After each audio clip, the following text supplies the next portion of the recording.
What's up, guys? Before we begin, I'll be live on Twitch tonight with drops enabled for the new Season 3 Twitch content. So if you want to stop by and chat while earning some new in-game loot, you can. We'd love to see you guys out there, and the link's in the description below as always. But for now, back to the regular scheduled content. The future is a big talking point when it comes to things like Warzone, because when you consider the late launch of the free-to-play and standalone mode, it came halfway through Modern Warfare's initial life cycle and halfway towards another marketed title later on this year. From the content still at hand and the plans in the next few months to the long-term goals, what's still to come for Warzone? Today, I want to break down with you the future of Warzone straight from some of the mouths of those who created and labored on it.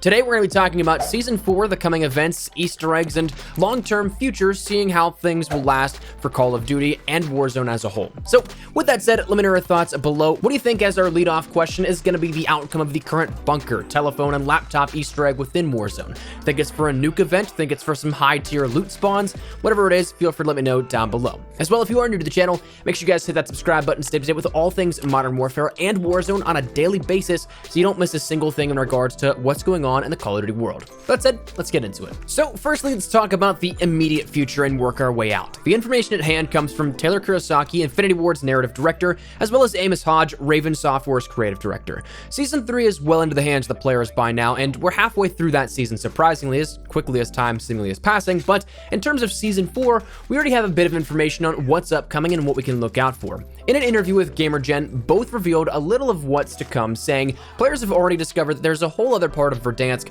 that they haven't seen yet. They have found clues, and there's more than meets the eye to this city. Season 4 will unravel some of those mysteries and unlock some of them for our players. As the Battle of Verdansk wages on, things will grow more desperate. There are going to be more and more fighters sent in to turn the tide, and we're very excited to get our players to see and join alongside these new great warriors as they continue to fight. With Amos Hodge adding a little insight into gameplay-related events upcoming, saying, on the gameplay stuff, I can tell you there will definitely be new modes. We're constantly working on modes. So new modes will be releasing, and we're working on new content. New items in-game that you can put in your loadout. There will be new items to find in BR and Plunder that aren't in your loadout to add gameplay and a little looting. There will also be new field upgrades, for example. So we're working on new field upgrades, new modes, new loot in general that you can get into your loadout and add some new spice to the game. So what we can gather immediately is that we'll see new operators and faces coming to join the fight in Warzone immediately in Season 4. I don't really think that's any surprise, but the question then turns to who that could be. That could be literally anybody, though we do know at the end of the campaign that set up a handful of reveals for players still to come in the grand scheme of the narrative for Modern Warfare. At the time, we may have thought that may have been reserved for Modern Warfare 2.0 or whatever our sequel game would be to follow Modern Warfare 2019's narrative, but with that narrative extending not only into Spec Ops but now also into Warzone, that could leave the possibility open for reveals on the near future horizon, not in the few years' time, for whatever the next title Infinity Ward may be working on. That said, those names rattled off to Laswell by Price in the ending cutscene include Gaz, who we saw revealed was Kyle Garrick, whom we played alongside the entire campaign, John Soap McTavish, and of course Simon Riley. Though we haven't seen any ports over from the campaign in the way of playable characters outside of Ghost, Price himself is somewhat the narrator of the Verdansk operation.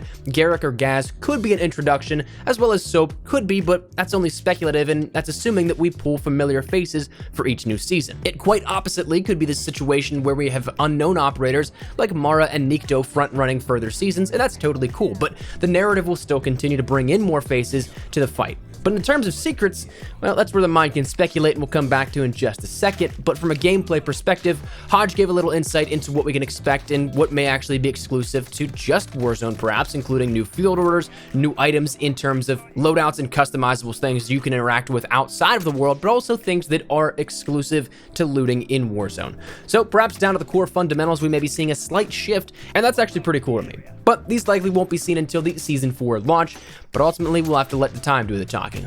But quickly coming back to the narrative basis regarding those secrets and events, there's still plenty to unravel, but an interesting piece of the puzzle that we know now is that these events may transpire in the Fortnite approach, but perhaps also may not. Kurosaki elaborated on his previous statements of the Fortnite-like events, previously mentioned to come in Warzone, and said, I wouldn't say they're Fortnite-like events because Fortnite is such a different type of game than Modern Warfare. With Fortnite, you know the world is ever evolving evolving and ever changing so much you kind of don't want to go away from it or you might miss something. It's the same thing with Warzone. In terms of story, we've been setting up this narrative since before Modern Warfare came out. An important point for us is that Modern Warfare exists in a world that operates not unlike the world that we live in. The same thing goes for multiplayer, Spec Ops, and Warzone. These are real factions that mimic the way the world is and its superpowers. They have allegiances, sort of rivalries. The big what if with Warzone is that those traditional allegiances have broken down and someone is pulling the strings behind the scenes, and we, as the operators in the game, are trying to figure out what's going on and how to solve it. So the interesting part is that he wants to distinguish this from the overall Fortnite comparison, but also doesn't explicitly rule out that there won't be parallels in the grandeur of those reveals. We may or may not see in-game real-time events unfolding, but then again, maybe we won't. We have items in the game files that indicate that there are real-time animations for things like the bunkers opening up, so we could see things unfold in a real-time environment, but we also could see a preseason or season starting cinematic explaining all of that. But then again, what would the point of having those things be unless serving a gameplay function? He also, in those previous quotes, confirmed the fact that there is a lot more than meets the eye to the city and what is the mysterious parts of that for players to unlock, whether that be the stadium, whether that be the bunkers. There certainly is a lot still to unravel, and I'm excited to see where that all goes. One current rumor is that maybe we get a secondary map introduced with Season 4. That is something that I don't know exactly how I feel. I know that there are things that point to Season 4 in those game files and assets that it mentions, but to me, from a logical perspective, launching a mode and then not even 3 months later completely getting rid of that would be an interesting choice to take for Modern Warfare and Warzone, but it could happen. But I think perhaps the coolest part here that we got out of this interview is something that comes down to the longevity of Warzone. Is it going to be something that in 6 months' time, or less than that now, whenever the next Call of Duty title, presumably produced by Treyarch, is that going to be something that it phases this out? Well, the nice part is that the answer seems to be no. In that same interview, Kurosaki ended up saying, "We're in kind of uncharted territories here. Call of Duty has been a very regular cadence for many, many years, and Warzone has made us rethink exactly how best to release new content and how to integrate it. Call of Duty is a genre in itself. There are different branches in the Call of Duty tree, but they're all connected in some ways. Warzone will be that through line that connects all of the different various sub-franchises of Call of Duty.